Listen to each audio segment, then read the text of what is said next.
this house, when was it built? And who built Well, it? I really don't know. I always figured it was built sometime between 1830 or 1840, but I'm not sure. I never just looked it up. I suppose maybe if you go into Uniontown you could find out, but we never did. So, but one of your relatives built it, one of your ancestors. Oh, and my great-grandfather, Jeremiah Birchnell, built it, and he burned his brick. He had a sawmill down here. He had the creeks all dammed up. They were clear then, they weren't sawable. Mm-hmm. And he had a sawmill, and I suppose he sawed all the lumber he used in the house, because everything is oak and walnut, the wood is in the house. Oh, it is.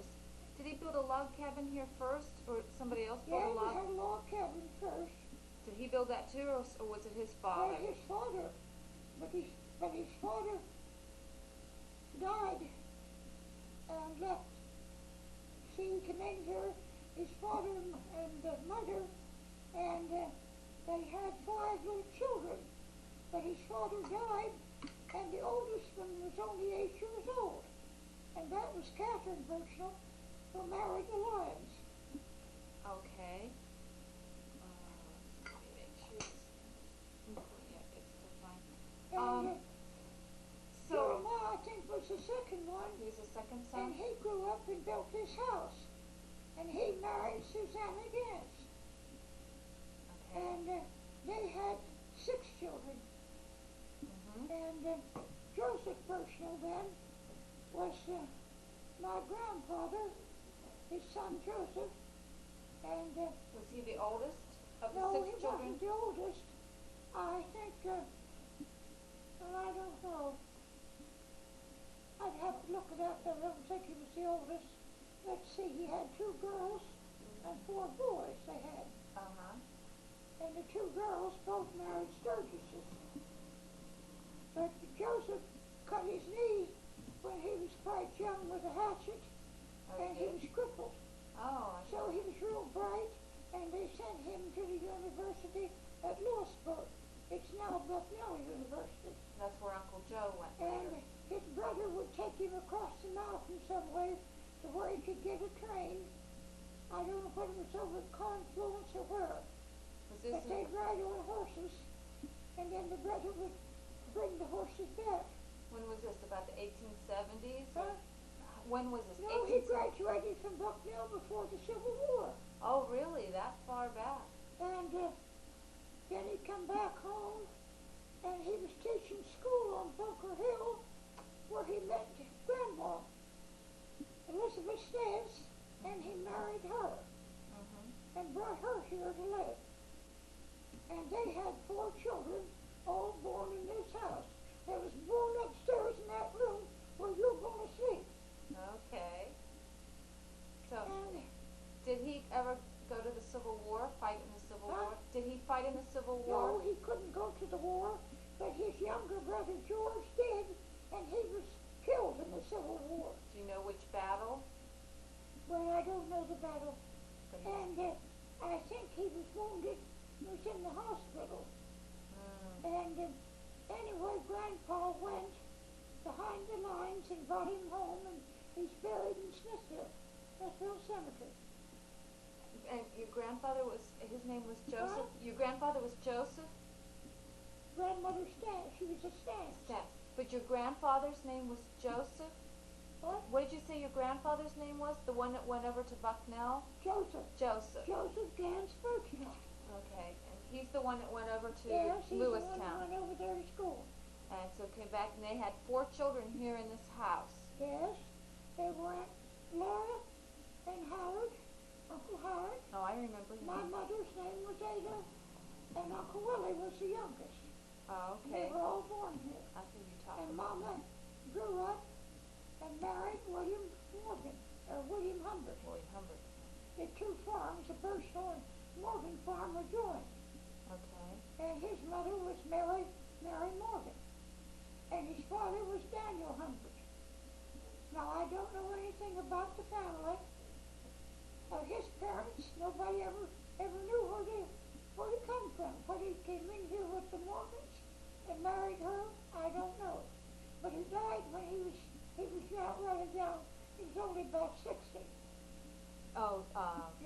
Daniel Humbert. Yes, Your, Daniel Humbert. your grandfather. They had 7 children, 2 girls and 5 boys.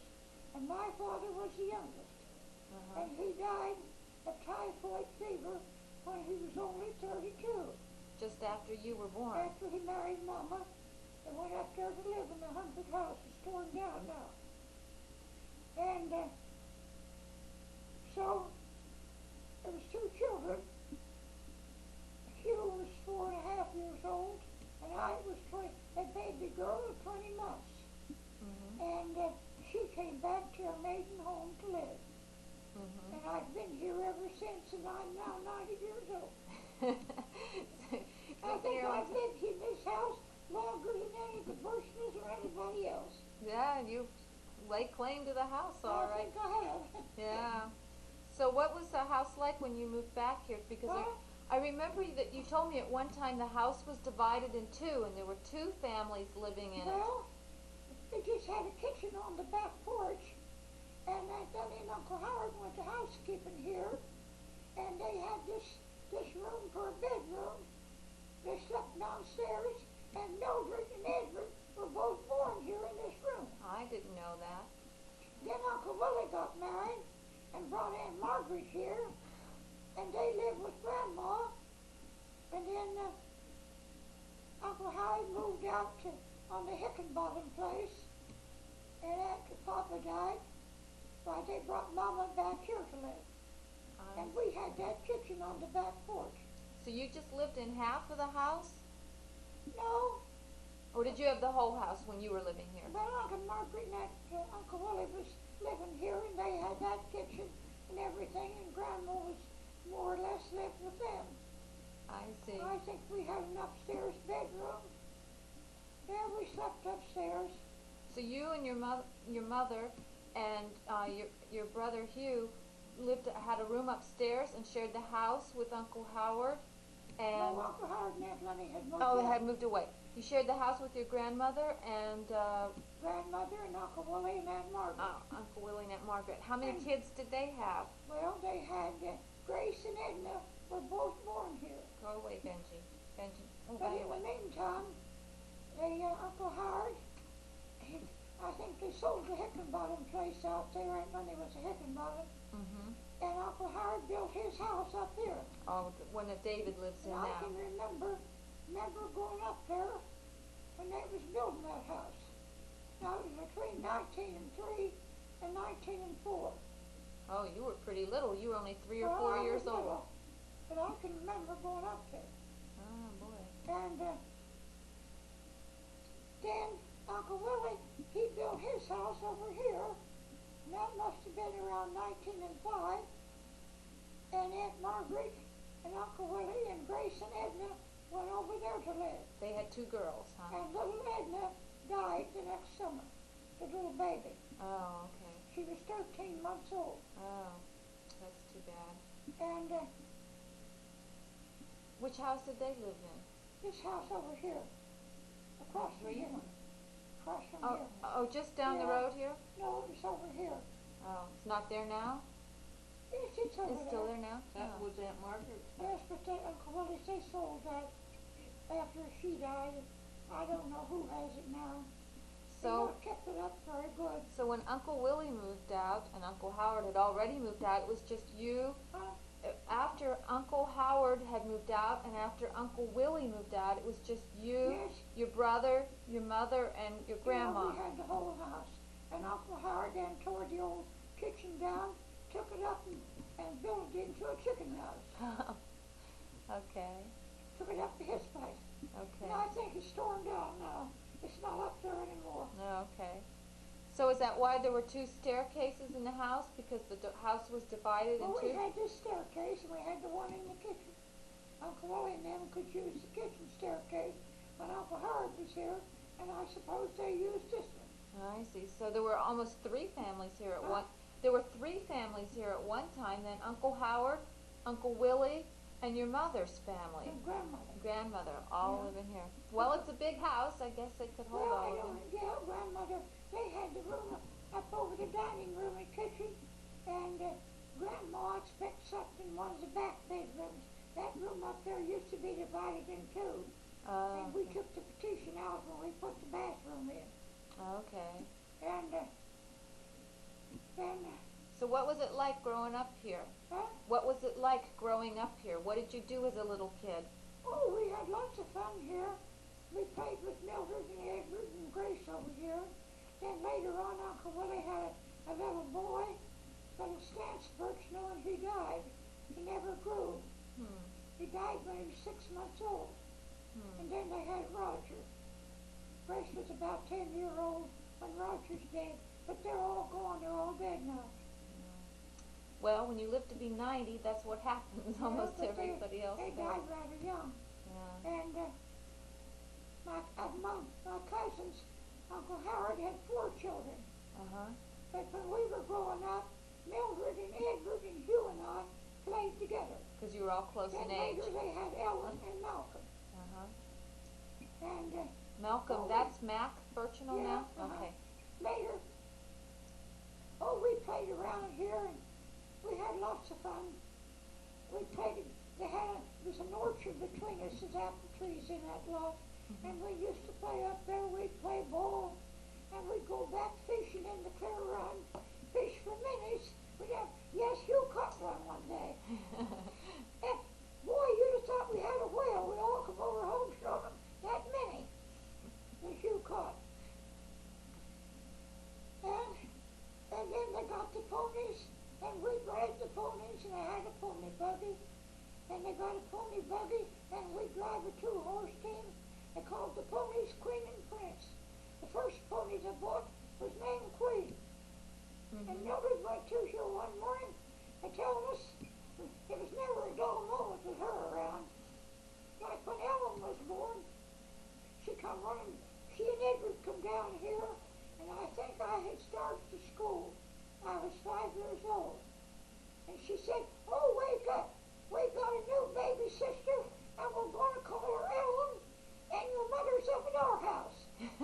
And she said, "Hurry up and get up." So we crawled out of bed and got up, went up to see the new baby. And then that morning, they got the black pony when Ellen was about 3 years old, and they called her Queen. And she had a baby pony the next year. Oh, that was a And good Mildred come running down here. "Oh," she said, "Queen's got a baby pony, and we're going to call him Prince, because the Queen's son is always called a Prince." So we hurried over to the barn to see Prince. Prince was a little brown pony. Oh, I bet he was cute. And then when the ponies Prince got big enough, we had saddles for the ponies, and we'd ride the ponies and take the cows away in the morning to a field called at the upper end of the farm. We'd go up there. At night, we'd go get them, bring them down, and put them in the slot across from David's, where he has the picnic now. Oh, okay. And we had lots of fun riding those ponies, and driving that pony buggy. I didn't realize you had so many close playmates in the area. What? I didn't realize you had so many close playmates in the area. Well, we didn't have any but our cousins particularly. Of course, the Ganses up here, we played some with them. Mrs. Gans was Aunt Lily's sister, and she was a Hickenbottom too, and married a Gans.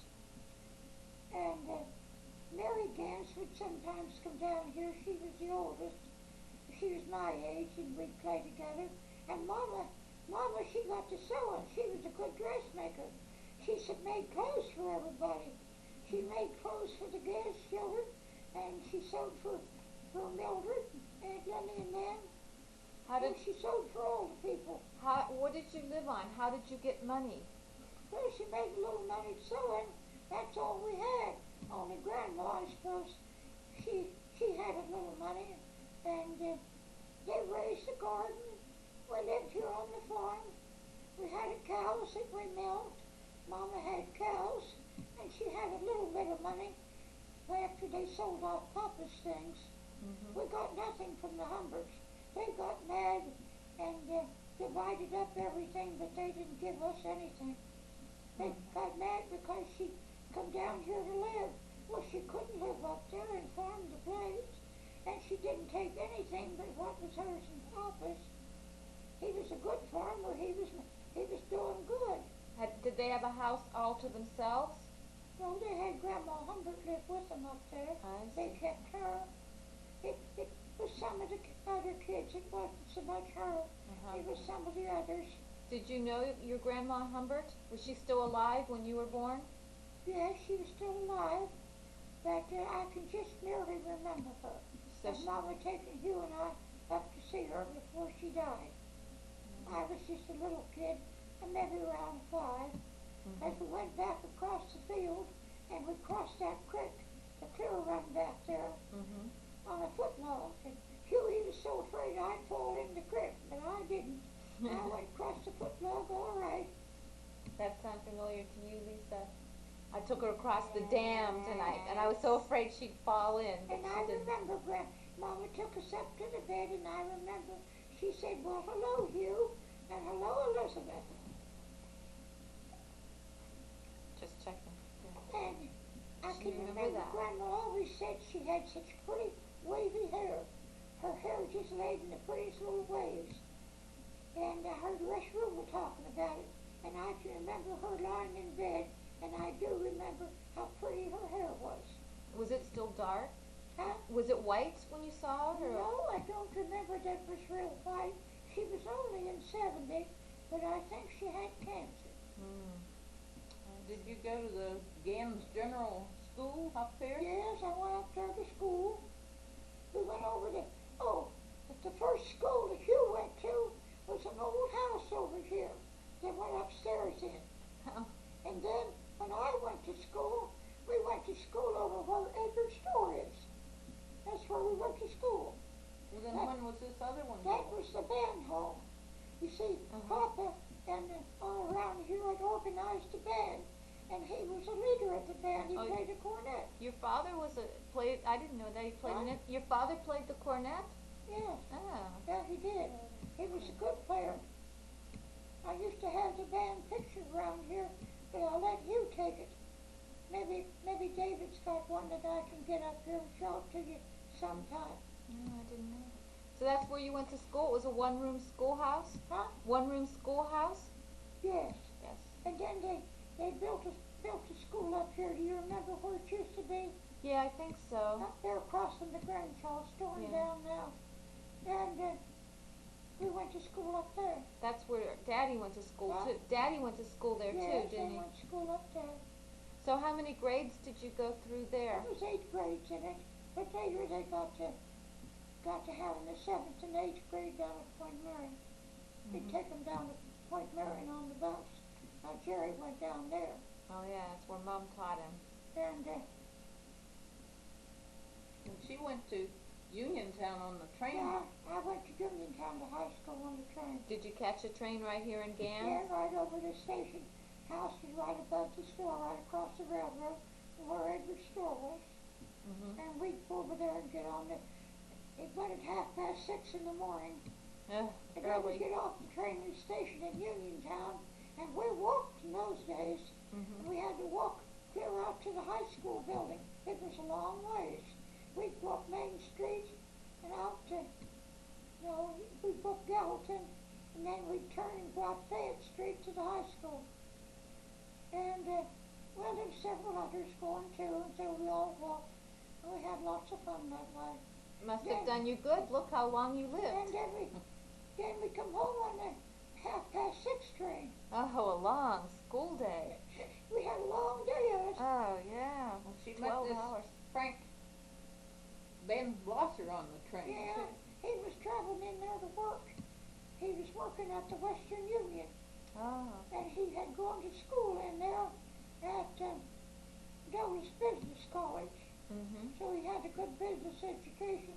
But he quit traveling and got to working down at Lakeland for the Kendall Lumber Company. And then he went off to the Army. And when he come home, the Kendall Lumber Company was gone, so he didn't have any job. And he was working down there at the coal works, and we got married and we lived here with Grandma. Well, then Hugh got married.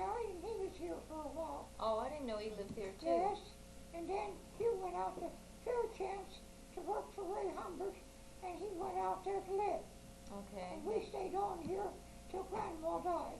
Now, how old were you? How old were you when your mother died? I was 16 when she died. And then She got tuberculosis.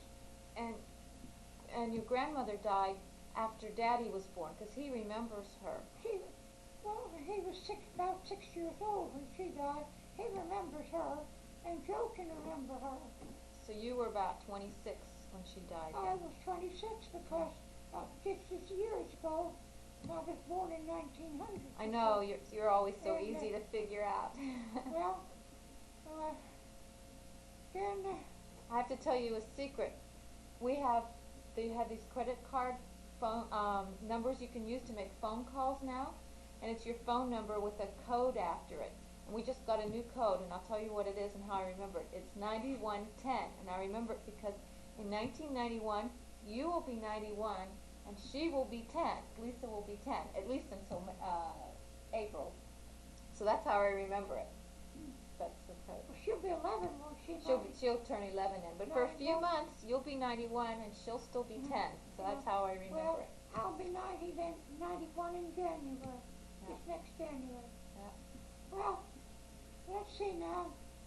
Well, the boys and both went to school over here, and Joe he went to Point Marion, but Sonny didn't go to high school. He got to working in the store over here. I don't think he liked school that much. No, he didn't.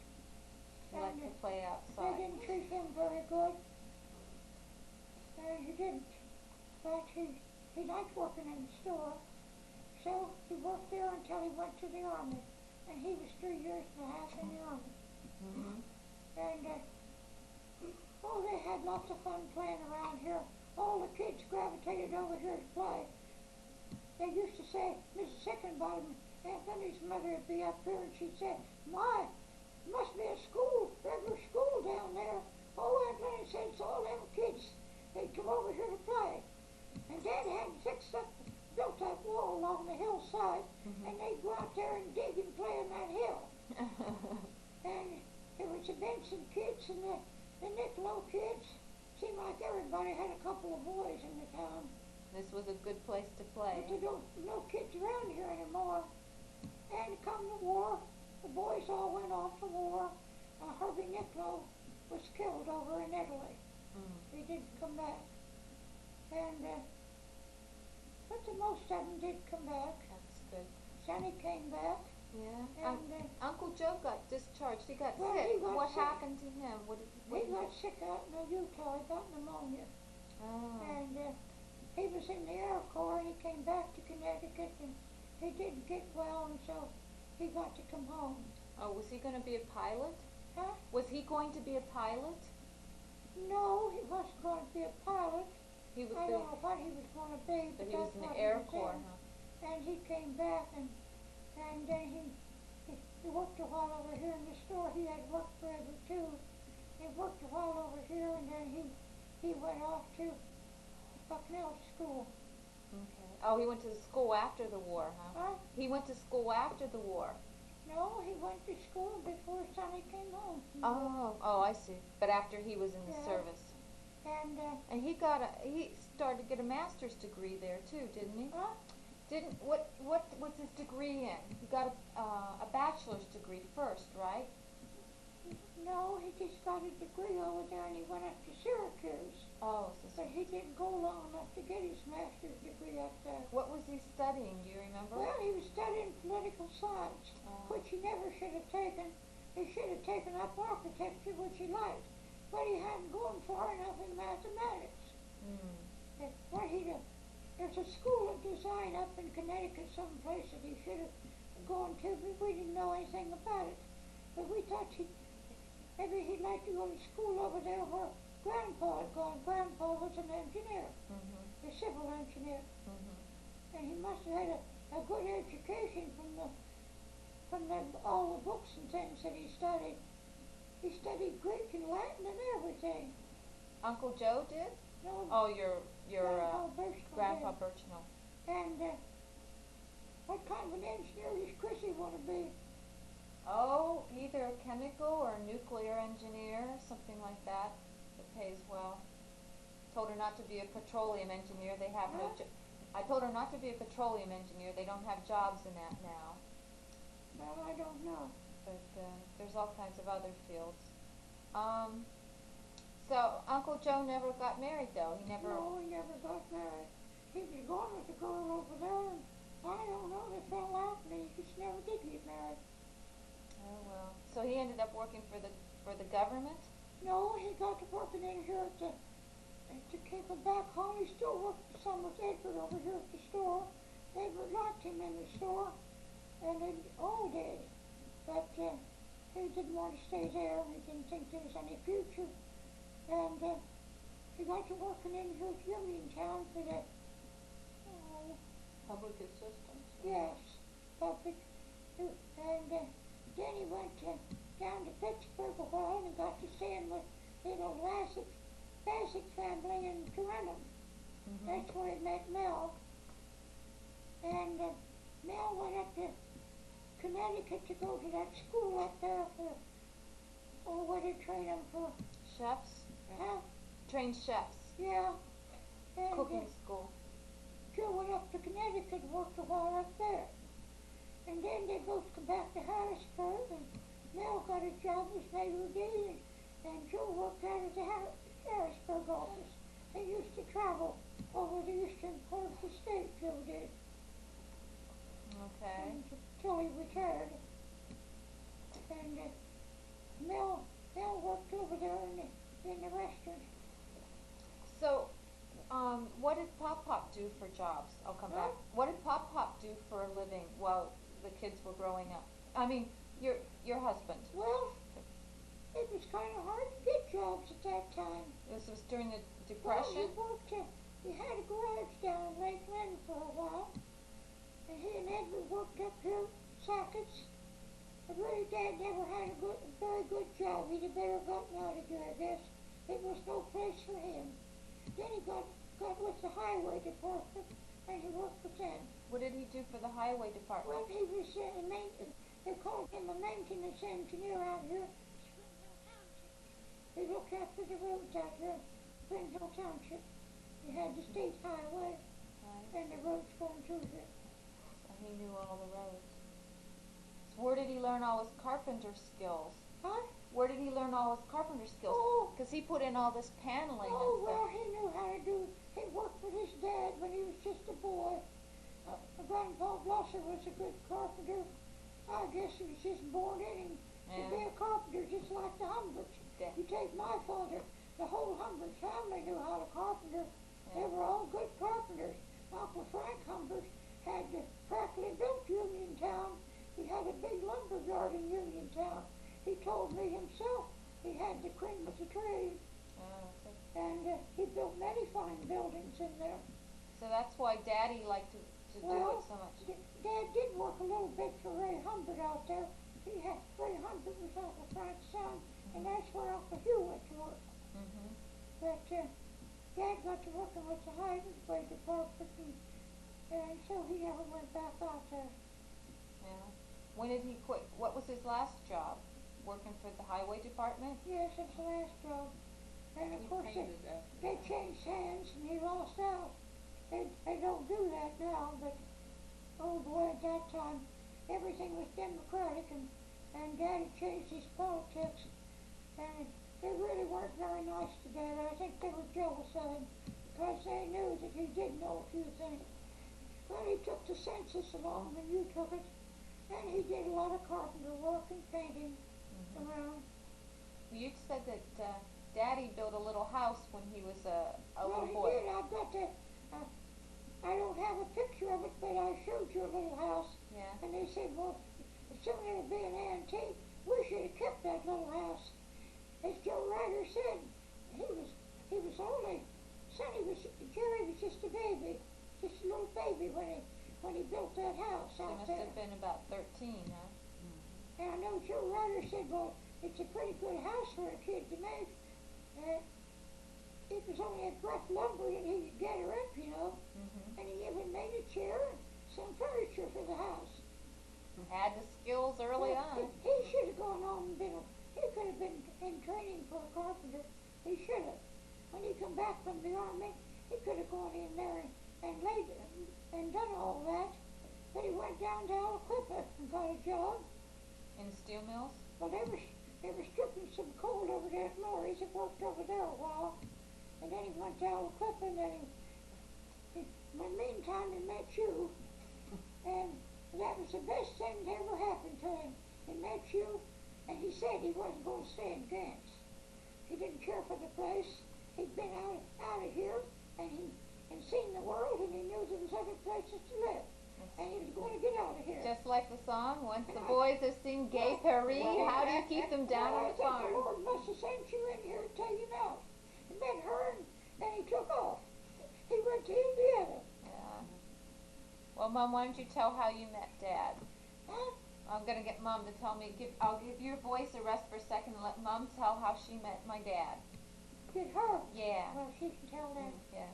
I met him in a bowling alley, and later I wanted somebody to ask to the prom because my date had stood me up, and I said I'd invite that boy that I met in the bowling alley, and Lorene said, "Oh, his name's Blosser. We'll look him up." There was a whole list of Blossers, so she found out which one it was, and she dialed Blossers, and he came in and talked to me, and so we met downtown, and he said he'd go to the dance, and then that was the only time I asked him for a date. Then he asked me for dates, and we went together for I remember a while. he asked me to order you a corsage.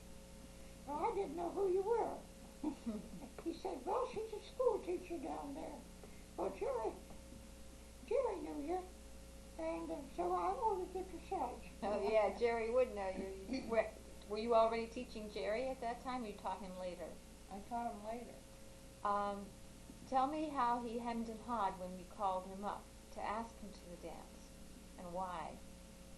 Well, he thought I was another one of the school girls, the seniors, asking him to a dance, and he didn't hardly believe me, and he kind of forgot that he'd met me. He said he'd meet me downtown, and he did, and so we talked a while, and he agreed to go to the dance, and thereafter we dated a whole while. Sorry there for the break, folks, but the power supply went out, and we had to put another one on. Anyway, so we were talking about you meeting Daddy, and you were about to tell some story, Grandma. You were going to tell some story about when Daddy was dating Mom. I don't remember what you were going to He say. said It that was he something invited me about- up here for his birthday or something. Well, I don't know whether it was his birthday, but anyway, you were up here for supper with us. And I think you've been here before. But you went down there and you drew a picture of the house. And of course the trees were all little then. Sounds like Mom. I think maybe that picture's around here someplace. Maybe I can find it. Well, we'll have to look for it later. Well, I remember him bringing me up here, and Edward, or Mac, sent us over to take a case of beer over to Zan Reynolds, who was a colored fellow. And boy, that really shocked me that I was over delivering beer to a colored fellow. I've never done anything like well, that Lisa, put before. that over there. And I remember they Put that heating pad up there. That heating pad helped my shoulder. oh, good. Jerry said it wouldn't, but I think it did, but I took a cup. No, you gotta, don't get it doubled up. Like that? No, it's got to be flat up, don't you see? I let it slip down. But remember Ruth? Yeah, I remember her. And I think you were over here at her house, and you come over, and then you was over here at the Grange Hall. That's the first time I think I ever saw you. Brought you up here at the Grange Hall for something they were having at school. They were having a Grange fair, Yeah. and Earl Roberts, the supervising principal, Well, brought me out to help some He people. brought you up here, and I remember that was the first time I ever saw you. Oh, 'cause Daddy hadn't brought you home yet, huh? And another girl and I walked down to the store, and there he was, in his old work clothes. He always dressed up when he came to see me, and he just about died of embarrassment for being in his old work clothes. Well, He went down to Albuquerque and got a job there. And then he come up to Indiana. And I remember when you come over here and said you were going to get married. I do remember. You set the date and everything. No, that was good. I'm glad they did that. So Yeah. he was You never, Yeah. Get married Easter vacation out of he was Barnesboro. he was never here very much. After he come home from the army, he went to Albuquerque, and he never came back to Gants.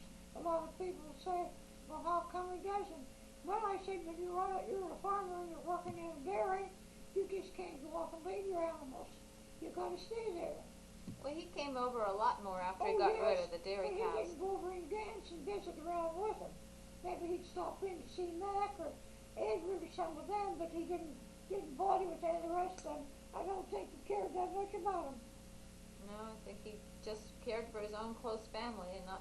Huh? I think he just cared for you guys and not for Yeah, the whole, he all the did. rest of the relatives. Whoops, something slipped down again, huh? Well, I don't know. It was right, but I can't get it like it used to be. Well, maybe, I guess I got it too hot. Turn it down a little. Well, tell Lisa here about when Uncle Joe went swimming and he came back in the rain. I was trying to tell her the story. Well, remember when Uncle Joe was a little boy and he went swimming in the rain? Yeah. Tell that story because I was trying to Didn't tell Lisa Take that time story. to put his clothes on. Oh, no. It didn't, it wasn't raining when he went swimming. But it was, He went over to go swimming, the sun was shining. yeah. But I guess a few drops of rain fell on him, and he jumped out of the swimming hole and grabbed his clothes and come running to the house. And I was here in the living room, and he came to that door, and I let him in. And I said, well, where did you come from? Well, it's raining. Well, I said, the sun's shining, it's not raining now. And he had his clothes. And He didn't I have them said- on, did he? well, I said, did anybody see you? Oh, I passed Uncle Willie, but I held my clothes in front of me. Edward said, now what'd you do that for? Well, that's the most important part, I told Edward. They went swimming up there, and a little girl came and joined them, all nude and everything, and that caused some trouble. I Well, suppose so. You well, asked me no. what they wore. I told you they didn't wear anything, Lisa. But there's always some things you think about, and you do remember. And one particular thing about Sonny I can remember. See, Jerry was a baby, Joe was sick, and I had a lot of things to do. Dad had gone out in the garden and he brought in a lot of pickles, cucumbers. Mm-hmm. And you remember when we used to have great big dish pans, wash our dishes in? Well, there was a great big dish pan of pickles out there, and I'd taken them over to that sink that we had in the corner. That's before we had remodeled the kitchen and had this other. And Sonny, he was trying to help me. He knew I had a lot to do, and Dad was working. He must have been working in Uniontown then, yes, for the highway department. He was. And he knew that Joe was sick and Jerry a baby. So when I went out to the kitchen, there was Sonny working, he'd been helping me to do all he could. And there he was washing that dish pan full of pickles. And to wash a dish pan of little tiny pickles and get those Fine.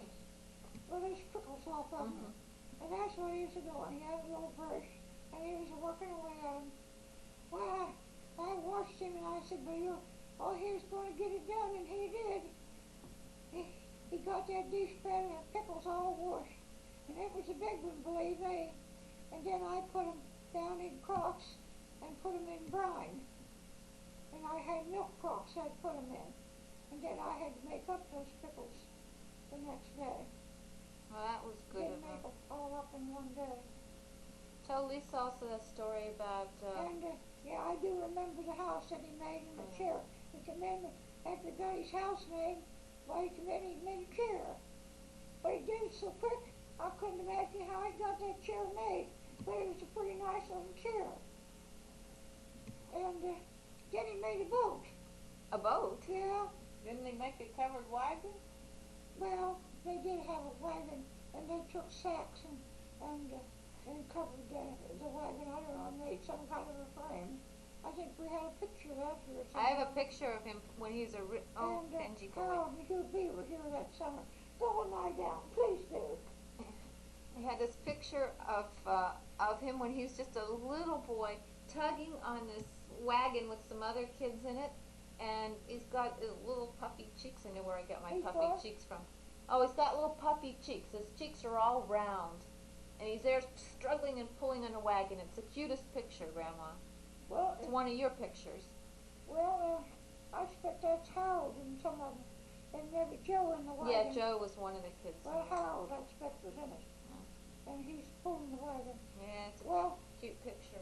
they did have a wagon that they got a lot of pleasure out of.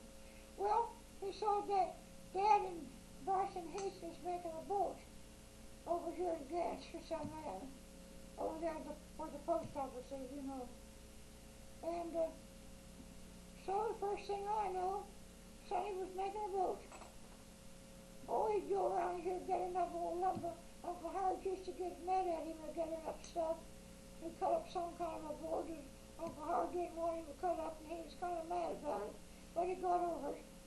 Well, first thing I know, they got the old boat made and took it over, and it floated around down the pond, and they rode around in it. I know Lois and Daddy went over one time. You know Lois Bixler I and know. Daddy. Daddy, yeah. Daddy was just a little kid then. They went over and they rode around in the boat with him. They paddled around, and they said they took it back there to the pump house. And Jay Sadler said, "But I guess the boat washed over the dam and went to pieces." Yeah, that's where I took you today. Out to the dam. What was that pump house for? Well, they pumped water over to the Crystal Works. Oh, okay. They had a dam built back there to get water for the works. What was that? What works? Was that Up coke there, coke Crystal. mines? There used to be a coke Coke works mines. up there, Coke coke works. ovens. Okay. Oh, Ma, how Sonny did love those coke ovens. He'd see those fires. I liked the fires when I was little too. They were Well, pretty. we'd be driving along the highway, and he'd see that. And, oh, he'd just go on about that. We'd be coming out from Uniontown, and Grandma, she'd try to keep him. Benji, go away. He'd be sitting beside her, and she'd try to keep him from seeing him. What is it, sir? I just don't want him to bump this. And, Okay. Go away, Benji. Okay. the one in the room, Benji, where'd Jerry go to? I think he went to bed. He went upstairs to bed. Huh? He went upstairs to bed. Oh, he's upstairs. Yeah. Okay. Well, Anyway, she so he doesn't took him know over. what to do with herself. So he took him over to see the coke oven. Well, way out in town, you'd see those coke ovens. And then he'd cry when he couldn't see them. The grandma would try to keep him from seeing them. Oh, he knew where every one of them was. You couldn't fool him. He noticed things. That's one thing he did do. Oh, he did. He'd tell me about things. And but I never once thought this house is kind of low, and these string of coke ovens up here at Crystal, he couldn't see them. And one night, Dad said, "Well, I'm going to take that kid up there and show him those coke ovens." And he took him up to Crystal and showed him to him. And he showed him how he could see them from Uncle Howard's house and not stop the crime. He was satisfied. He could go up there and see the coke ovens when he wanted to. So he never bothered anything more about it. Yes, I remember when he was just a baby. There was a pair of twins over here, the Thornton twins. And my cousin Carl Ryder married one of them. And they come over here to see me and to see him. And he was just a baby, a year old. We didn't have Joe yet.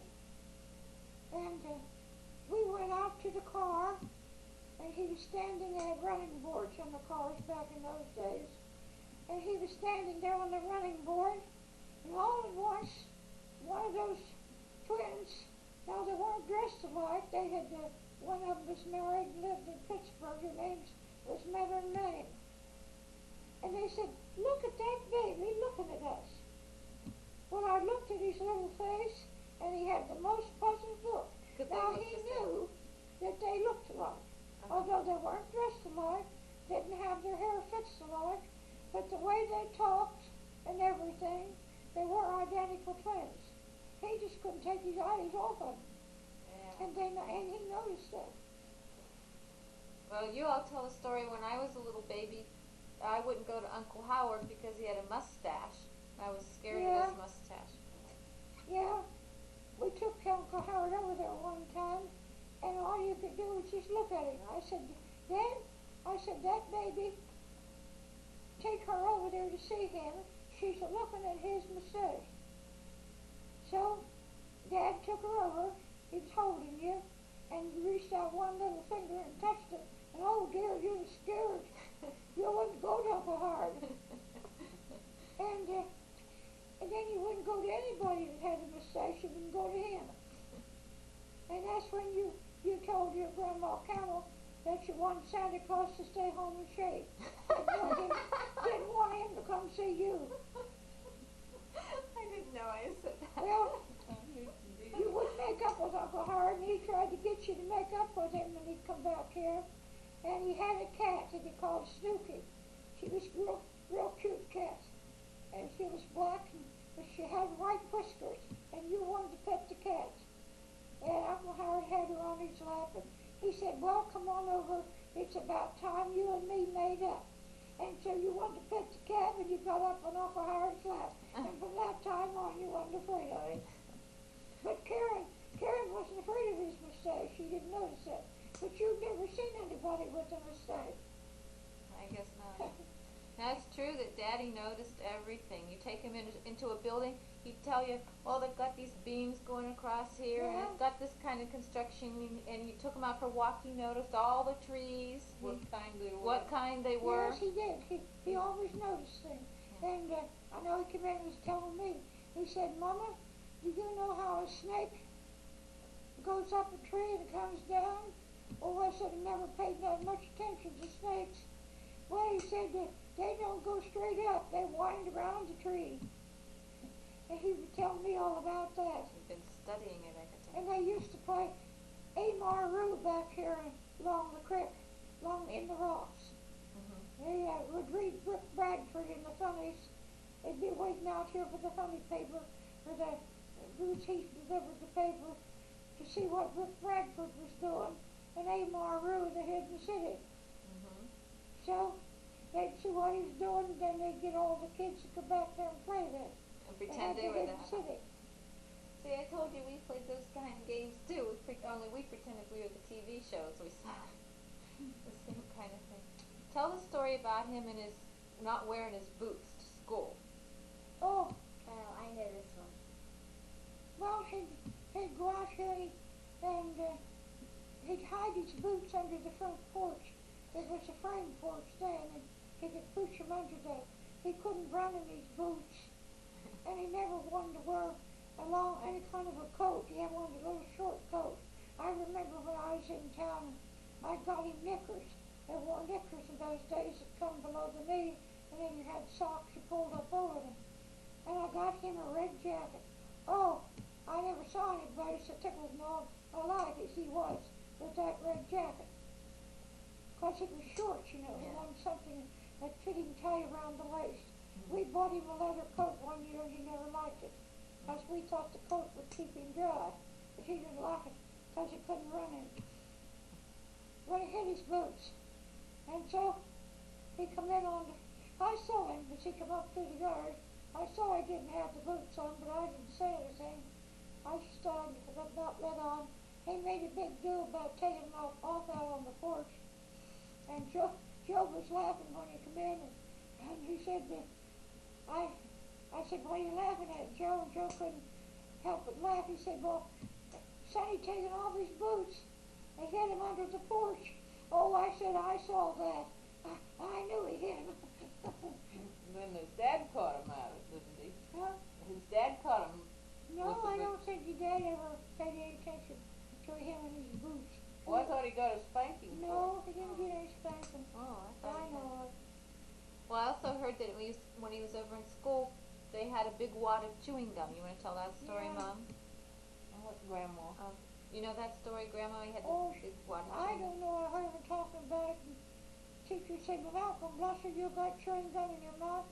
This is scared him so that Joe said he declared he could see the chewing gum going down his throat. It gulped it down.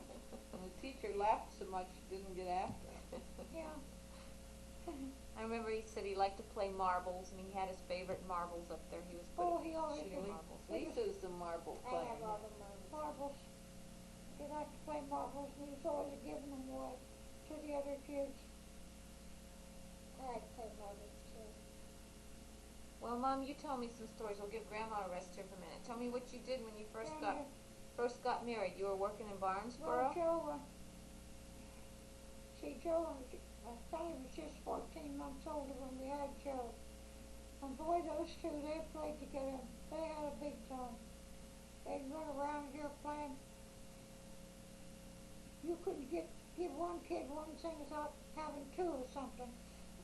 Sound They like didn't like that. some Once other they people both I had know. it, they'd run around and tell the other one they got something, and then the other one would appear and he was something. Well, I was going to tell you about Joe.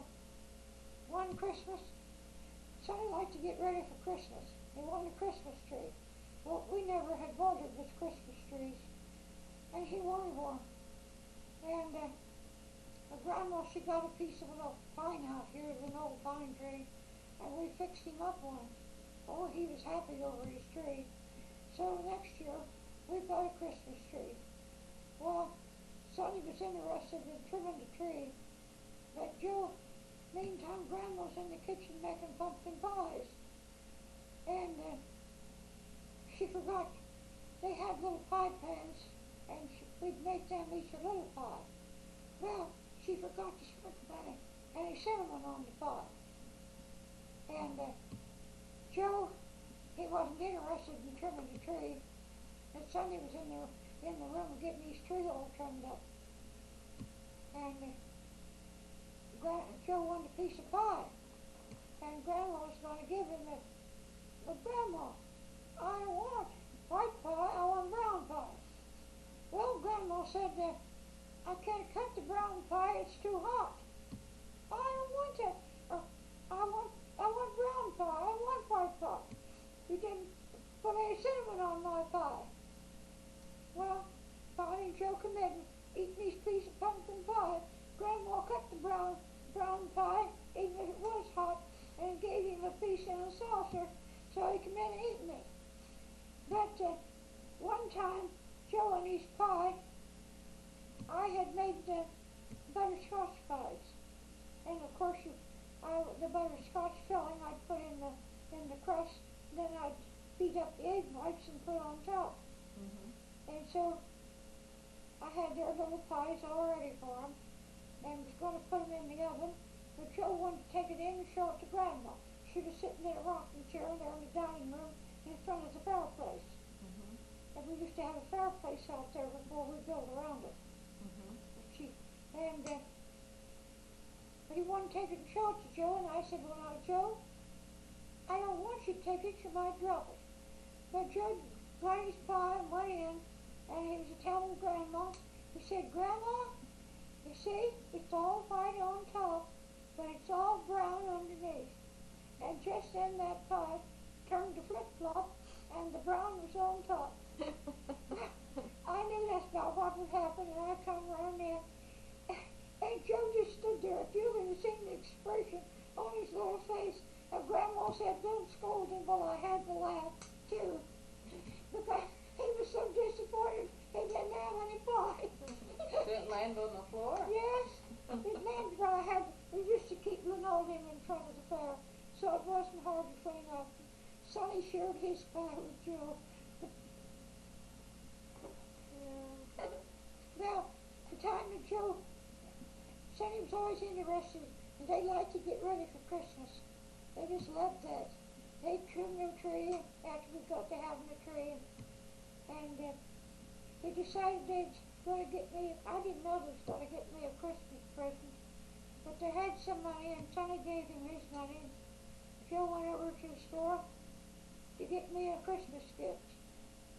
So he told Hazel he wanted a box of candy. So Hazel thought that was a good idea to get me a Christmas present. So she set all the boxes of candy out on the counter for Joe to take his pick. He could have had the big 5-pound box if he'd have wanted it. But I think he got a 2.5-pound box. I think he had enough money to pay for it. And anyway, she said Joe wasn't greedy. Well, Joe said, I picked for the prettiest box. Joe always liked pretty boxes to play with. He was always hunting around here for little boxes. We just couldn't keep anything away from him. He wanted a box. So he come in. I declare his eyes was like stars. He got me a Christmas present. And he took it in and put it under the Christmas tree. And I wasn't to open it till Christmas morning. Down he come. And that was the first thing he opened. He grabbed that box and brought it over to me to open. And here it was candy. So I said, now you'll have to have the first piece. So he took the first piece. And then Jerry, I was going to tell you about Jerry now. There's a few things. One Mother's Day, Joe and Sonny got me a gift. Well, Jerry was just little, didn't think about it. And Sonny came in, he was working in the store, he brought me a box of cookies. And Joe had been in town and I was going someplace, and he got me a little corsage that he bought it in. It wasn't a real corsage, but he bought it in the store.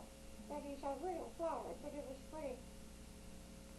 Well, they didn't think anything about Jerry, but on Sunday, why, he come in with a little box in the afternoon, that little box, and he said to me, here, do you want this? Well, I said, what is it? Well, he said, it's something I got for you. Well, I opened the little box, and there was one tulip in the box, a little tulip. And I said, well, he said, it's for you. And I saw it. He said, I wanted to get you something. He said, I went up to Aunt Lily's, and I was going to ask her if for a bunch of flowers. She had tulips, but she wasn't home. So he said, I just picked one, the prettiest one. And I put it in this box and brought it down. Well, that's sweet. Well, it was, I couldn't, we all laughed, we couldn't help it, but it's a kid bringing that now, wasn't that? And so I put it in water and kept the tulip. And so he went up, and Aunt Lindy, the next day they was telling Aunt Lindy about him, and she gave him some flowers. Now she said, you must remember him next year, he wants something for his mother too. But that was the cutest thing, that one tulip in that little box. I think you should save some of that to take Huh? pictures of the kids tomorrow. I- Before you turn it back. Well, I already got them I have singing and I have reciting a picture. poetry and all kinds of things. I've got a little picture in here of Sonny and Joe out in the yard, and they have those little suits on that I had made for them. Joe had a little black satin one, and Sonny's was brown velvet. And Sonny looks as though he's trying to put his arms around Joe. It's a good picture. Sonny, Joe turned his head, and we just got a picture of him sideways. I'll get it. I think I've seen that Huh? one. I think I've seen that one. Mom Xeroxed all of your photographs for me, and I put the Xerox copies in an album too.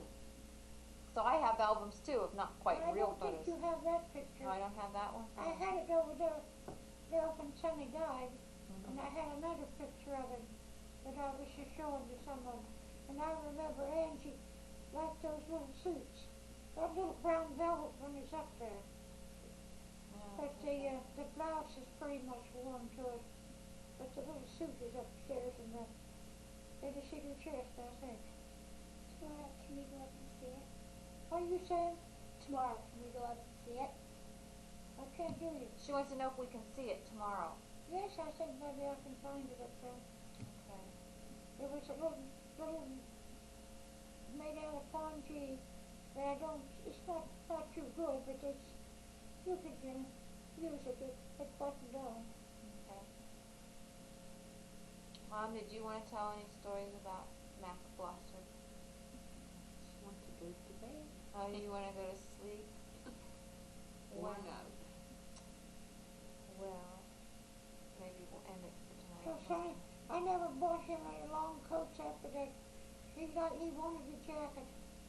And he particularly had a pretty red jacket that I ripped up a red coat, dark red coat I had, and I made them both jackets. And I took an old sweater and used it for the band around, and they wore them to school. And then I bought him a pretty dark red jacket, Mark, that he liked so well. So Grandma, now up here, Stanley and David, they were Uncle Howard's kids?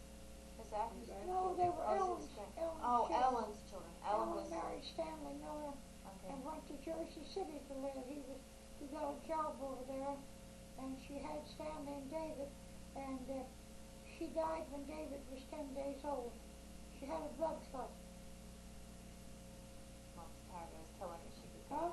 Mom can go to bed. I think I'll get another tape tomorrow and record you. That's probably What's the matter? Save a little bit. I don't want a whole tape. Well, I can fill it up, the rest of the tape up with them. So, let me see what else I can ask you. Do you know when the first Birchinals came to the United States? Well, I'd have to look it up.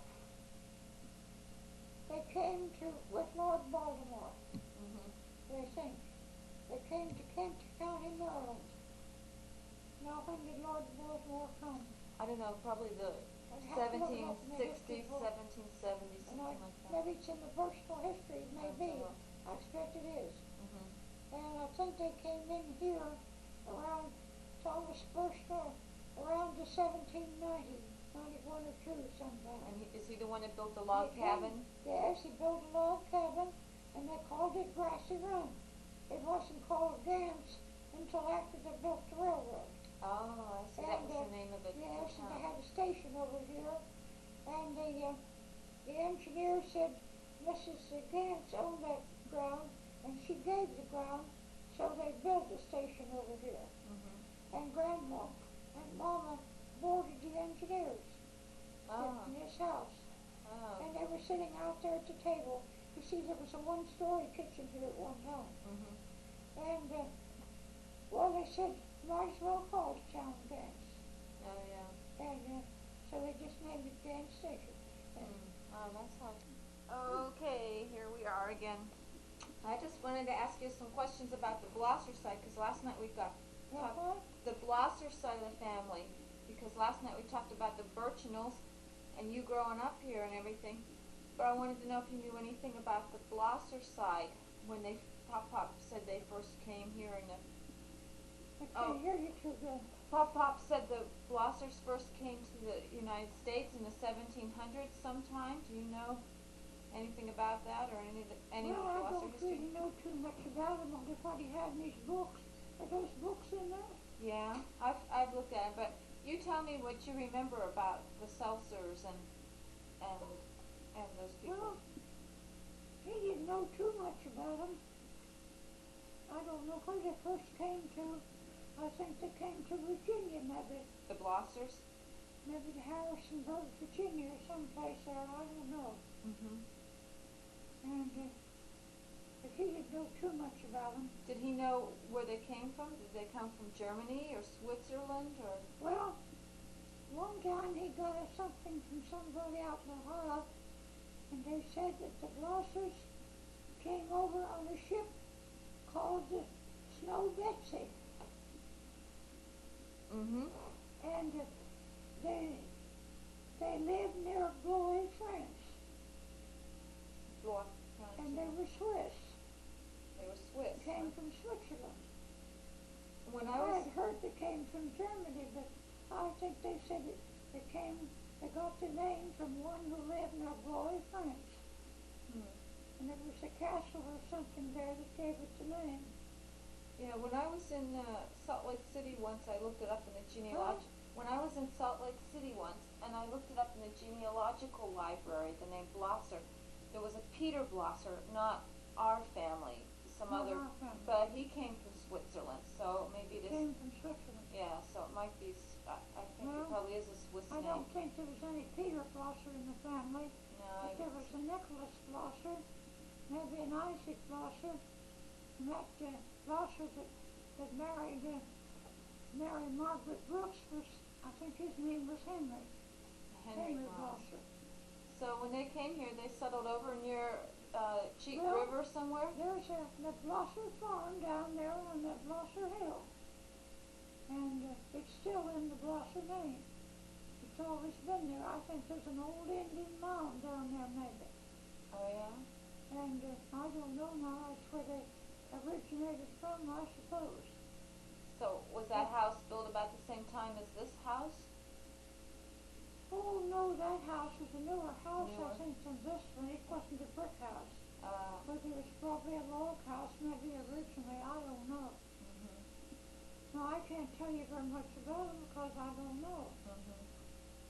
All I know is that the Blossers that I knew always lived at, well, it was Cheat Haven. It used to be Slate Lynn now. They used to call it Cheat Haven. The town? But after they built the dam, they called it Slate Lynn. Uh-huh. And that's where they lived, down there. So they live right down by the river, or are they up on a hill? No, they were up on the hill. Okay. They had a big farm down there. Uh-huh. And it was all underlaid with coal. They sold it off a little bit too soon. Hmm. And they would have made a fortune out of it if they'd have kept it till wartime. But it laid right close to the railroad track, you know. Mhm. And all I know in Henry Blosser's family, there was, well, you saw the pictures of them. Yeah. It was Grandpa and Uncle Jim and Uncle Jess and Uncle Al. He wasn't in the picture. There was 4 boys and 3 girls. Right. There were 7 children. What happened to all of them? Are they still here in the area? Or their children still here in the area? They're all gone They all now. moved away. There's nothing left of Uncle Jim's family but Helen, and she's down in Romney, West Virginia. Mhm. And, well, let's see. Now these Blossers that Mom met out in Oregon are I don't are they know. descended from Well, this Henry They're Blosser? descended through some of them around here, but I don't know from what family. Okay. I can't tell you that. Mhm. But anyway, so Henry's son Joseph, he stayed there on the farm, and then that was Pop-Pop's father, right? Well, Joseph built a house on the Blosser farm down there. Okay. Uncle Jim lived down there for a while, and then he came and lived over in this house across from Louis Nicholson's over here in Grants. They lived over there. But they're all gone, all but Helen. Mhm. They had 6 sheep in Humble. Mhm. And their children are scattered. Some of them out west. I don't know where they all are. Mhm. So Joseph stayed down there in the house on the farm, Yes, he built a house down there on the farm. and he married Martha Cover, Yes, he married Martha Francis Colbert. and she was from around there too. She was from Nicholson Township, Oh, over towards Masontown. wonder how they met. Huh? I wonder how they met. You don't know? Well, I think he was traveling around with somebody that had a thrashing machine. Mm, His grandpa got over in there and met her and married her. I see. And she had a sister that married a man by the name of Easter, and they went to Abilene, Kansas. And I think they knew the Eisenhower family in Kansas. Mm. They lived in Abilene Uh-huh. because Grandma and Hazel and John went out there one time to see them. Mhm. And then Hazel and John went on to, some of them went to see the Grand Canyon when they were out there I see. in the west. So, Joseph and Martha, they had 6 kids then, right? Yeah, they had 6 children. Do you remember what their names were? Aunt Pearl, Mhm. and Aunt Bess, and Ira. And he's the one that died with the typhoid fever. Oh, when he was little. And then Ben, and Hazel, and John. John was the youngest. And he died when he was in his 20s. Yeah. Right? He got pneumonia. And they're all dead. All of them are gone. Yeah. And Aunt Bess was the one that went down to Washington, Aunt Bess went D.C. down to Florida. Well, she and went to died Washington. down there. She went to Washington before that and worked for Yes, she National worked for Geographic. National Geographic. Yeah. She used to travel around. Every summer she'd go out. Well, she went up in Canada. She went to Alaska one summer. But she visited her people all out in Abilene, Kansas. I asked her once why she never went overseas. Oh, she said she just never wanted to, I guess. So did the rest of them live around here? Huh? Did the rest live around here? Well, Aunt Pearl married Jeff Bixler, Oh, that's Duddy's Daddy's stepmother. mother. Okay. And she had 6 children. She had Joseph and Mildred and Lois. Lois went to Washington and went to school there. She lived with Aunt Bess when she was in Washington. And then she had Johnny and Elmer and Frances. Who's Debbie, Daddy? they call her, was the youngest. Well, Mildred and Joseph are both dead, the 2 oldest. And then Pearl and Jack are gone. And let's see. Yeah, Lois and Johnny and Elmer and Frances are still living. And they all live around here somewhere? Huh? They all live around here someplace? Yes, Lois and Johnny are down at Lake Lynn. Elmer's over on Bunker Hill. And Debbie lives over on Bunker Hill too. So there was Pearl, and then there was, came after Pearl? Huh? Who was next after Aunt Pearl? Aunt Bess. Aunt Bess, and she didn't have any kids. And then who came after that? Ira, and he's dead. The one who died with the And then typhoid fever. Pop. Huh? Then was Pop the next one? Yeah, he was the next one. And then who came? Then there was Hazel. Hazel. And John. John. And Hazel and John never had any kids either. Huh? Yeah, they're all gone. Yeah. So that was the Blossers. Dad was the last of the family to go. Yeah, he lived the longest. He was, how old was he when he died? 80. Huh? How old was Pop when he died? 80 what? He was 83. 83. Yeah, he lived a 83. good long time.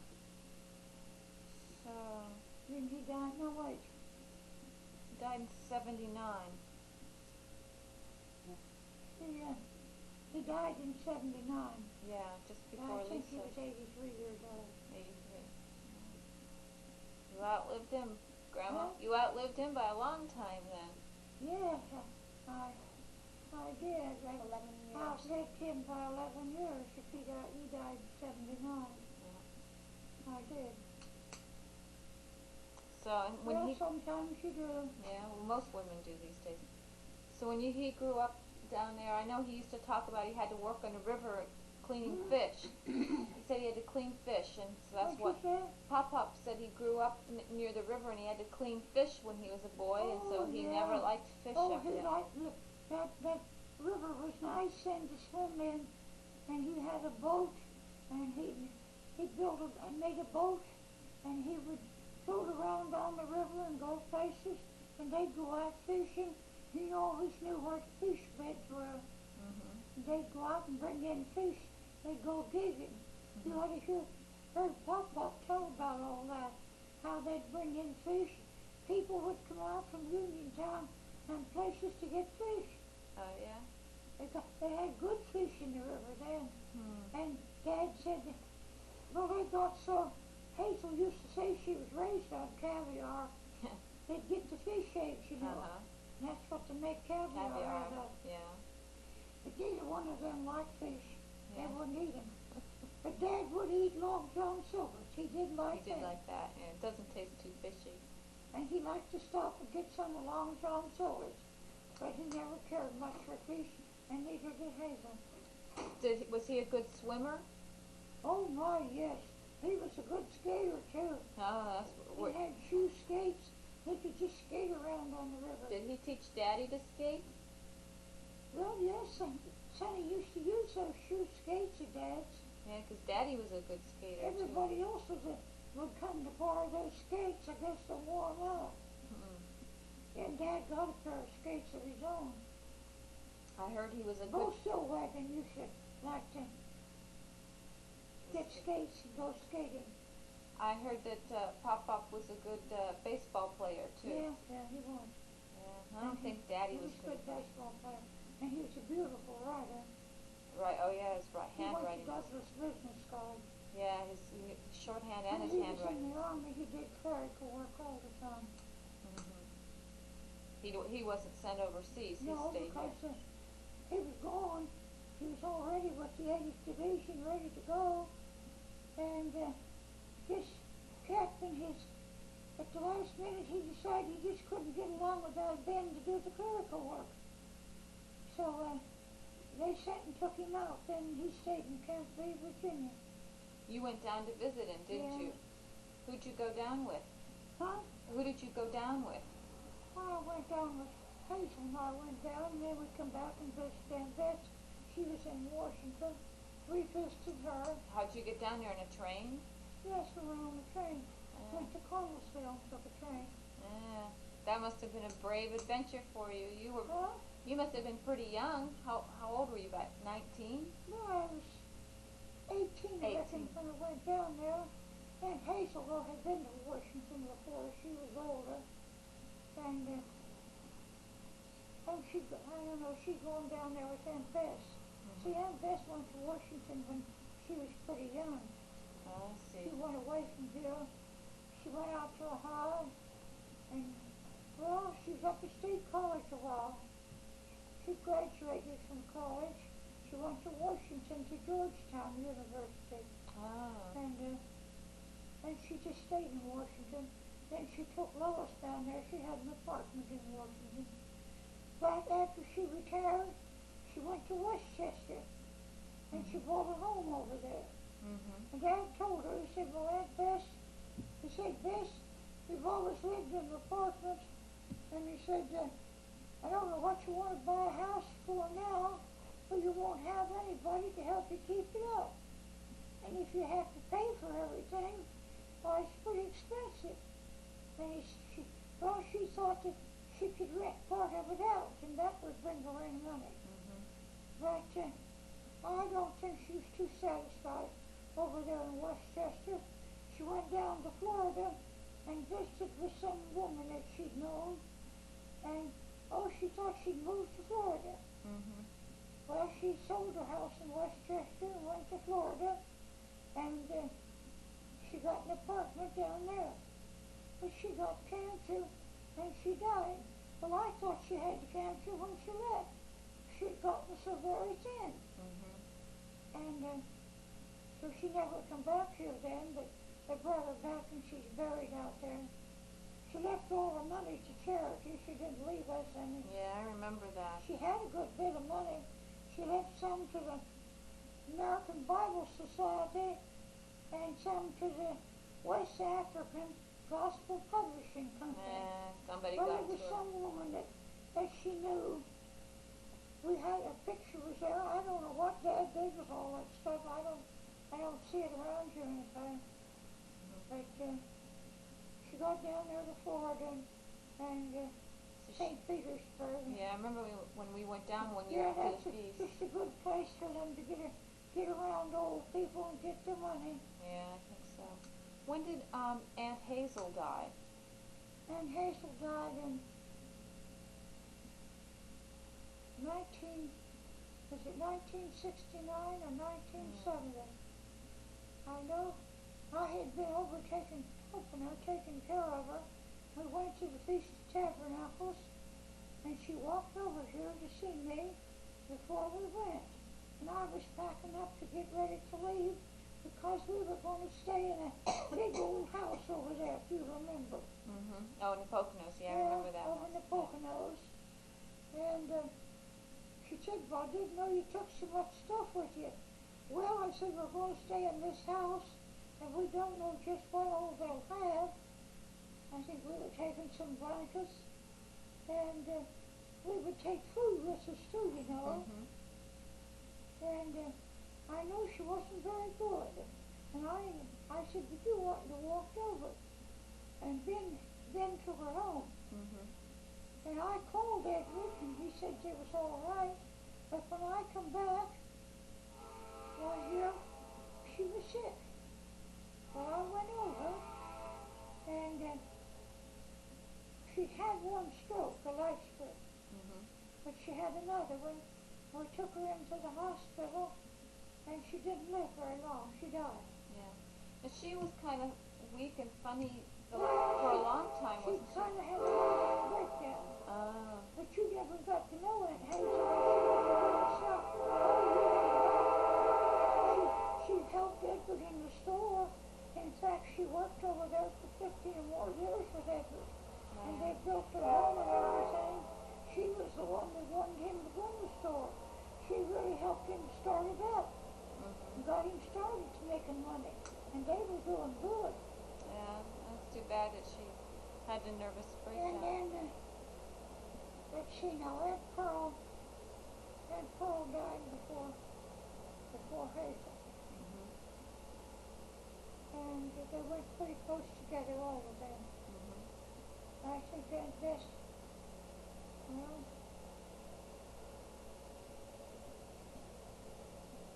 well, it was either 69 or 70, but it was long in the fall. And I think that, I'll tell you another one to remember. They come over here to the funeral, and I was thinking, did they have you? They had you. You were a baby.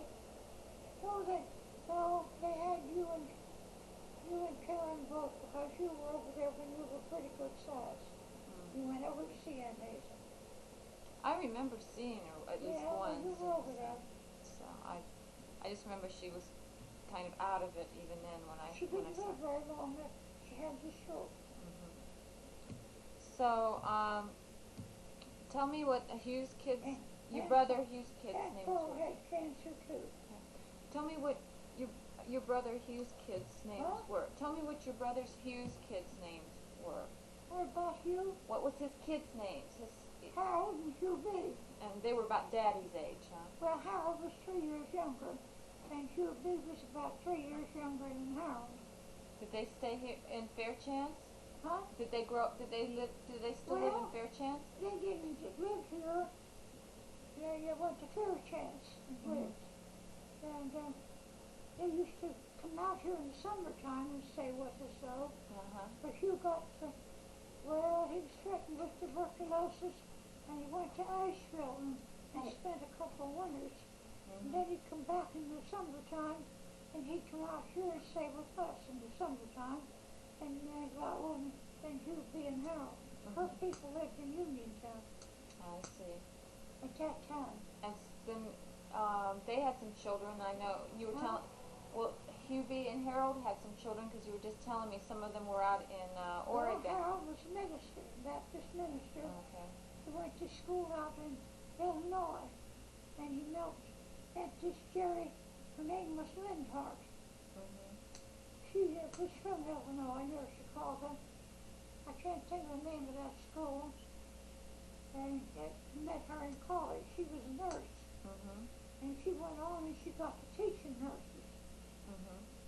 And they had 4 children. Did they all stay out there? They stayed out there. He got a church in Appleton, Wisconsin, and they lived there a while. Okay. Then they came to Elgin, Illinois. And, she got into nurses training. Or she This would was train nurses. this was Harold or Hugh B? That's Harold. Harold. And they had 4 children. And Hugh B. went up here to West Virginia and was an engineer. And he got to working with Bethlehem Steel Company. And he married a girl from Fairchance, Mary Getz. And they went to Pittsburgh to live. He worked for Bethlehem Steel. He got to be a salesman.